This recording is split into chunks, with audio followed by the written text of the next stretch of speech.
and supplementary reading text. So your reading skills will consist of 20 marks, writing skills and grammar 30 marks, and questions from your literature book, the stories and poems that you will read, that will be of 30 marks. So altogether you will have 80 marks written examination and 20 marks will be internal assessment. All the details about internal assessment will be told to you by the school. So now let's see how your different sections will be divided into different topics, or we can say what all topics we have to cover for this session. So first, in reading section you'll have two reading passages. These will be unseen reading passages, or called as comprehension. Uh, there will be 8 objective questions including multiple choice questions from these passages. So the first passage will be of 30 to 35 words, and it will be a factual passage. A factual passage means it can be about any kind of fact, any kind of scientific fact or any other kind of facts. And the second passage will be of 350 to 400 words. So it can be seen that the second passage will be little bit longer than the first passage. And from this you will have 4 short answer type questions and 4 objective type questions. Okay. So to do your reading skills properly and to score 20 marks, you can score perfect 20 marks in this. But to get these 20 marks, 20 out of 20, you should be good in English. You should be good at understanding things. You should be well conversed about things that happen around you, and you should be good with reading and as well as understanding whatever you are reading. Then only you will be able to answer those questions. Okay. So now let's come to the second part, that is section B, writing skills and grammar. This will consist of 30 marks. And for writing skills, you must know how to write a letter, an informal letter, or a descriptive paragraph, person, place, event, diary entry, all these things. And you will be given some clues. Based on those clues, you need to write passage or a paragraph on it in about 150 to 200 words. And then the other thing is that you have to write a story based on the outline that will be given or the clues that will be given to you, and this will be also for 150 to 200 words.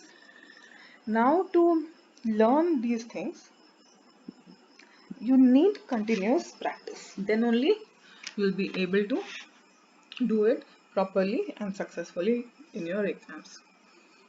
Also need to learn these things properly in class 9, because in class 10th you have similar kind of syllabus but more enhanced, in more detailed. So if you study class 9th well, you won't have problem in class 10th. Now your grammar syllabus consists of tenses, modals, use of passive voice, subject verb concord, reported speeches, clauses, determiners and prepositions. For all these 8 topics, I will come up with separate videos for each of them, and you'll be able to understand them properly. The only thing is that you need to practice it again and again. So here also, in grammar part also, you can score 10 marks easily. So based on these grammar topics, you'll have 2 types of question: gap filling or editing, or fill in the blanks for a passage. And the second kind of question will be dialogue writing or report writing. We'll try to do all these things in separate videos. Then the third part of your syllabus is section C, the literature part. This consists of 2 books, the main literature book and the supplementary reader book. So there will be choice questions for this. We'll have 2 short answer type questions for 2 marks each. That will be 4 marks. 5 short answer type questions from Beehive and Moments. That will. So let's start with today's class. The first poem from your Beehive book, your main textbook, that is The Road Not Taken by Robert Frost. I have chosen to explain you the poem first, and in the next video we'll come up with the story, the first story from your Beehive book. Okay, so this poem, The Road Not Taken by Robert Frost, is one of the most famous poems of English literature. And this poem tells you about dilemma in poet's life. And this is not particularly or only related to poet's life. This dilemma happens in all of our lives.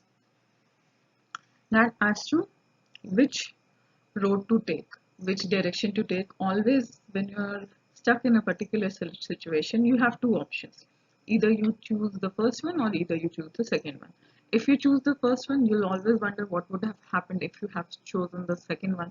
And when you choose the second one, you will wonder what would have happened if you have chosen the first one. So this is the dilemma that is mainly focused upon in this poem by the poet Robert Frost. Now it is essential to know who is the author, who was Robert Frost. So Robert Frost was an American author, American poet, and he has written large number of poets. He has a reservoir of poetry. So his full name was Robert Lee Frost, and he was born on March 26th in San Francisco in US, and he died in 1963. Also in US in Boston. So he was an American poet, but he was admired for his writings, which depicted English rural life.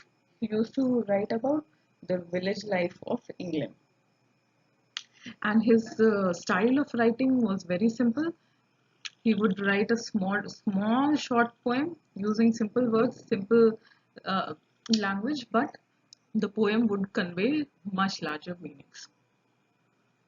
He would depict ordinary people in ordinary life situations, but that will give you insight into much deeper things and much deeper meaning of any situation. Okay, let's go, go to the main text of the poem. Before we start with the main explanation of the text of the poem and the lines of the poem, let's first know one of the interesting facts behind this poem. Why this poem was written, or how the idea of writing this poem came to Robert Frost. So this poem, Road Not Taken, was written in 1915 in England, and this is one of the most well-known poems in the world. Almost everybody who is interested in English literature would be knowing this poem.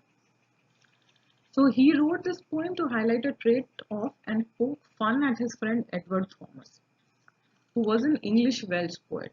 So Edward Thomas was a Welsh poet, English Welsh.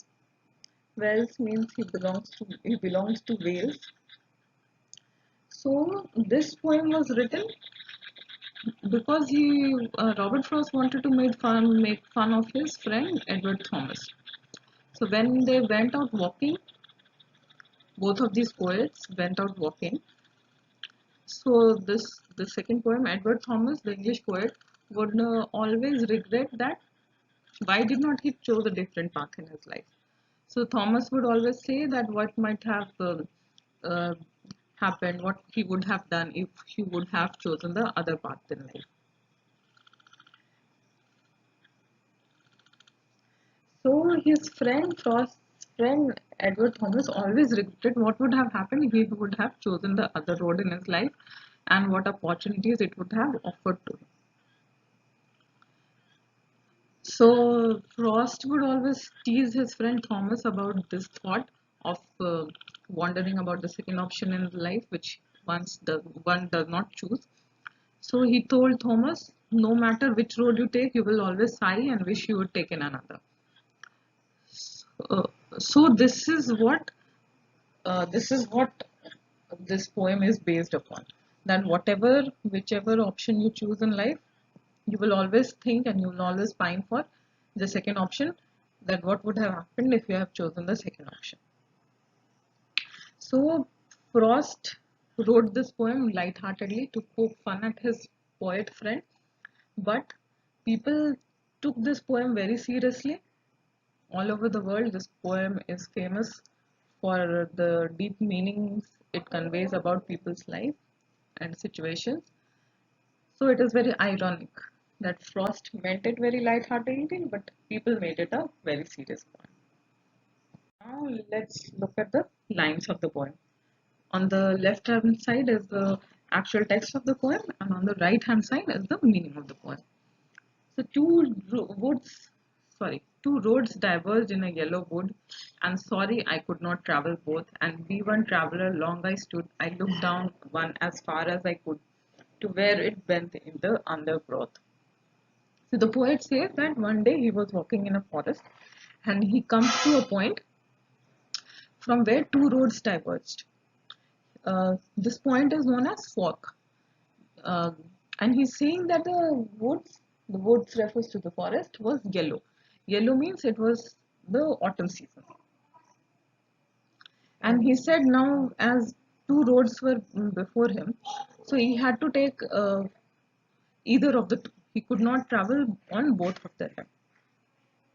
And he was one traveler, so he stood before both the roads and tried to look as far as he could towards both the roads, to see where it bent or where the road was curved in the undergrowth. Here, undergrowth refers to the bushes and the leaves and small plants that grows in the forest. So, I'll try to explain it to you in Hindi.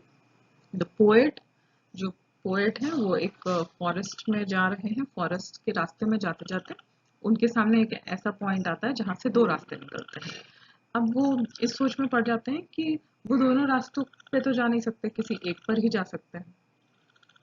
तो उनको कौन सा रास्ता choose करना चाहिए. तो वो दोनों रास्तों को उतनी दूर तक देखने की कोशिश करते हैं जहां तक वो रास्ते फॉरेस्ट के डेंस होने पे, घने होने तक दिख रहे हैं. जहां से वो मुड़ते नहीं है, जहां से वो रास्ते मुड़ते हैं और वहां से आगे दिखना बंद हो जाए, उस पॉइंट तक वो देखने की कोशिश करते हैं. यहाँ पे येलो वुड का मतलब है ऑटम सीजन, पतझड़ के सीजन में जंगल जब पत्ते पीले हो जाते हैं.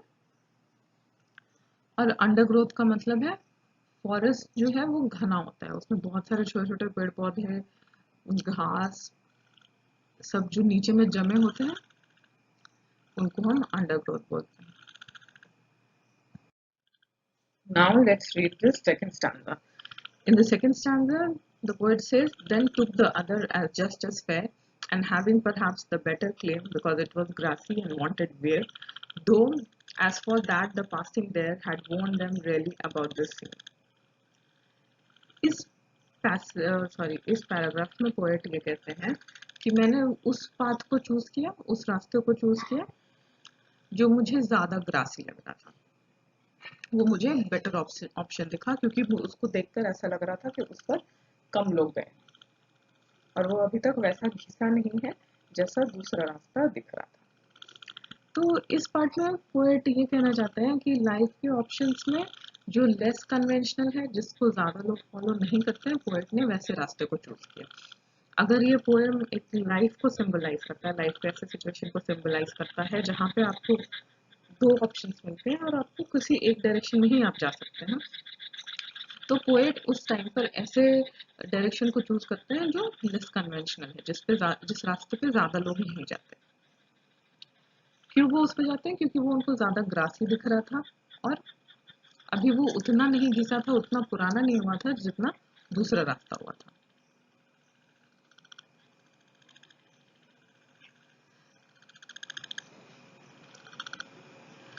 बट एक्चुअली में ये भी हो सकता है कि दोनों रास्ते उतने ही घिस चुके हों, उतने ही पुराने हों. लेकिन पोएट को ज्यादा पोएट को जो कम पुराना दिखता है, पोएट उसी रास्ते पे जाने के लिए कोशिश करता है.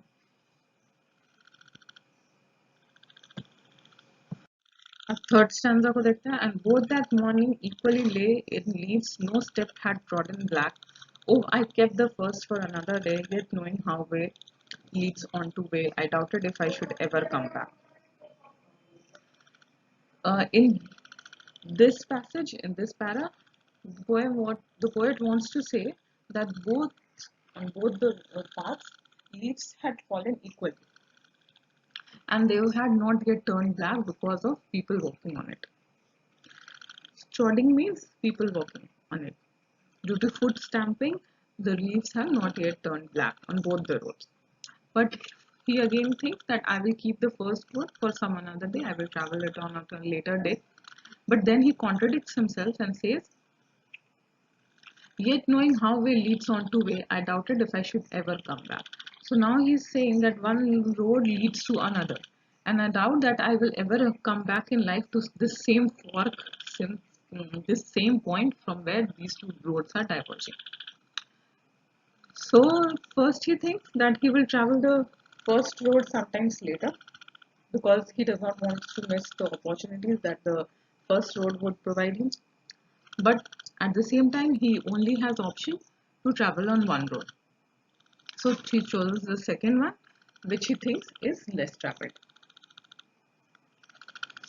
इस पैरा में पोएट ये कहते हैं कि दोनों रास्तों पर पत्ते बिछे हुए हैं, गिरे हुए हैं और इक्वली गिरे, और दोनों में से किसी भी रास्ते पे जो पत्ते हैं वो लोगों के पैर के निशान से चलने की वजह से काले नहीं हुए हैं, सूखे नहीं हैं, इक्वली फ्रेश हैं दोनों के पत्ते.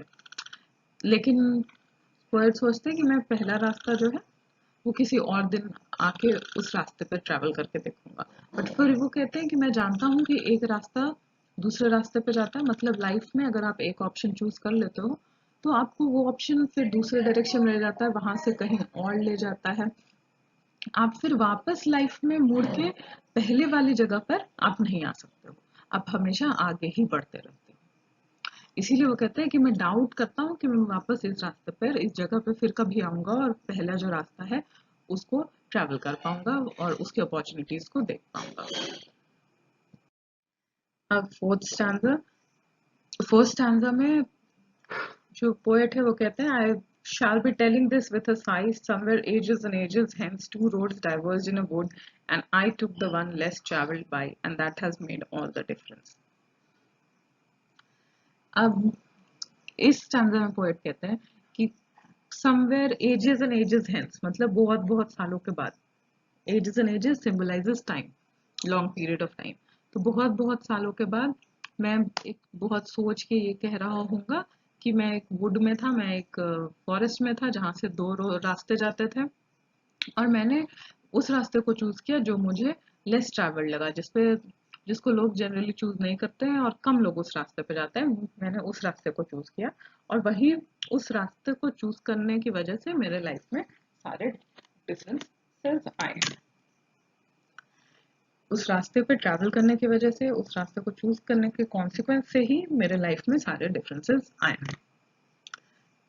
तो इस पैराग्राफ में वर्ड ये कहना चाहते हैं कि लाइफ में जब आपके पास दो ऑप्शंस हो और आप एक ऑप्शन को चूज कर लेते हो, उसको अपना बना लेते हैं और उसी पे बढ़ते जाते हैं, तो उस आपकी लाइफ में जो कुछ भी हो रहा है, जो कुछ भी चल रहा है, आपके उसी डिसीजन का कॉन्सिक्वेंस होता है, उसी का रिजल्ट होता है.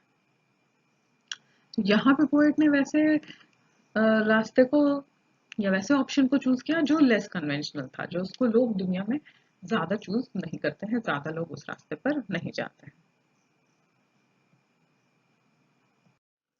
First, let's discuss the rhyme scheme of the poem and literary devices, then we'll discuss the themes. So the rhyme scheme of this poem is AB, AAB, because if you see any stanza, the first sentence ends with one sound, the second one ends with another sound, the third, fourth one will again end with the sound that the first sentence ended with, and the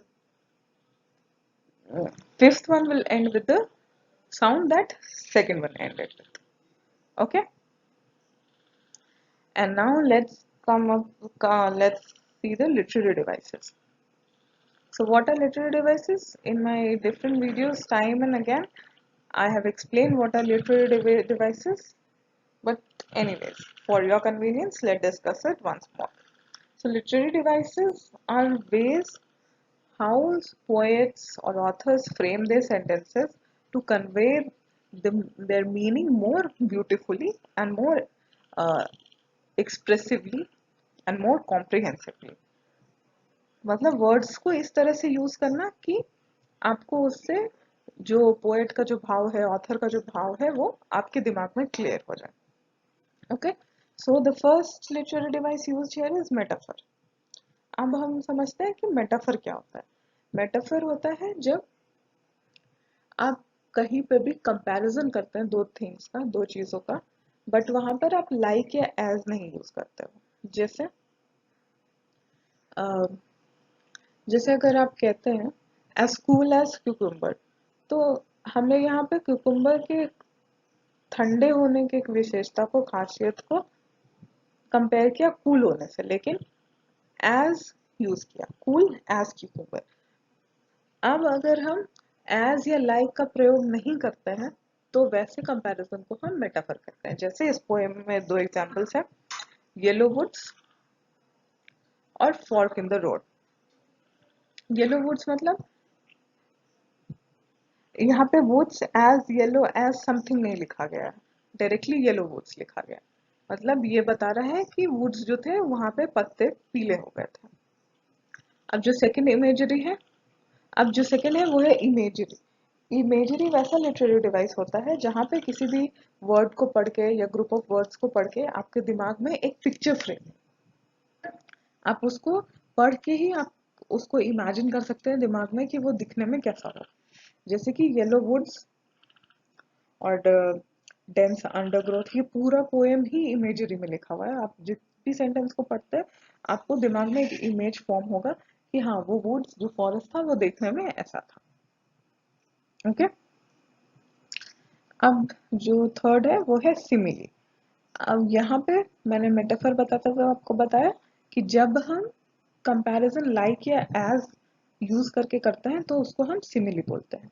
तो यहाँ पे poem में example है as just as fair, उतना ही just जितना कि वो fair है. फोर्थ है पर्सोनिफिकेशन. पर्सोनिफिकेशन इसलिए क्योंकि यहाँ पे ग्रास को ह्यूमन क्वालिटी दिया गया है. जहाँ पे किसी भी इनएनिमेट ऑब्जेक्ट को या नॉन लिविंग थिंग को ह्यूमन क्वालिटी देता है ऑथर या पोएट, वहां पे हम बोलते हैं कि उसको पर्सोनिफाई किया गया है. Because it was grassy and wanted where, मतलब जो ग्रास है वो जैसे कि इंतजार कर रहा हो कि आके कोई उसको वेयर एंड टीयर करे, उसको पुराना करे. तो इंतजार कौन कर सकता है? कि ह्यूमन बीइंग ही कर सकता है. फीलिंग किसके अंदर होती है? ह्यूमन बीइंग्स के अंदर होती है. ओके, जो फिफ्थ वन है वो है रेपिटेशन.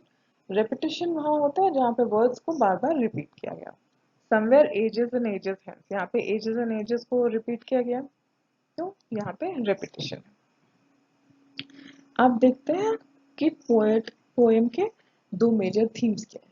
दो मेजर थीम्स में से पहला है चॉइसेस. चॉइसेस जो है वो इस पोएम का सबसे बड़ा थीम है, क्योंकि हमने जब फैक्ट जो पढ़ा कि पोएम क्यों लिखा गया था उसमें भी यही था कि जो पोएट के फ्रेंड है वो हमेशा ये सोचते थे कि उन्होंने लाइफ में ये और चॉइस नहीं, अगर दूसरा चॉइस लिया होता तो क्या होता. तो चॉइस ही यहाँ पे मेन है. लाइफ में जो आपके पास चॉइसेस आते हैं किसी भी काम को करने के टाइम पे, वो इस पोएम का मेन थीम है, उसके ऊपर ही पोएम लिखा गया. अब दूसरा थीम है अनसर्टेनिटी. अनसर्टेनिटी का मतलब है जो सर्टेन नहीं हो, जो कि फिक्स्ड नहीं हो, जो कि सब्जेक्ट टू चेंज हो, जिसको आप प्रेडिक्ट भी नहीं कर सकते कि हाँ यही होगा.